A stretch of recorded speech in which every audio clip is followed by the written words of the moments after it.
Во Домот за култура во Прилеп се одржа првиот Open Beauty Hair Fest или фестивал на убавината, на кој учество зедоа голем број фризери, бербери и козметичари како од Македонија, така и од соседна Србија.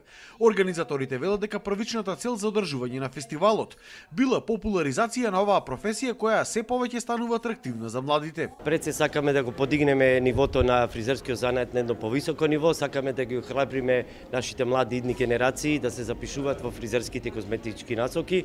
Воедно, пошто е од меѓународен карактер, правиме и соработки помеѓу федерации фризерски од сите наши соседни и балкански земји. Инаку најброен занает во Прилеп е токму фризерскиот кој брои околу 160 членови. Берберите и фризерите велат дека е исплатлив финансиски и гледаат перспективна иднина во него.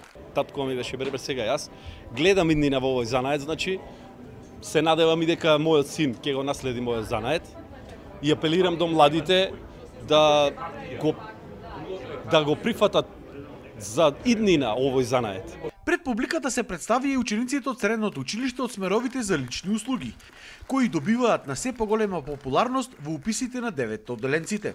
И во текот на школувањето учениците се стекнуваат со знаења, со вештини, откако ќе излезат од училиштето, тие имаат можност да одговорат на барањата на пазарот на трудот. Гостите пак од соседна Србија ги пренесоа своите искуства на македонските колеги. Па трендови се јако и исти, само што сме ми малу предности што сме у репрезентацији Србија, да отпутуваме на светским такмичењима и тамо видимо, научимо, тренирамо да ти нових трендова и зато путуваме кроз стара Југославија и у Европи и тако држимо семинаре, представљамо. На овој фестивал беа представени козметички средства од реномирани светски брендови.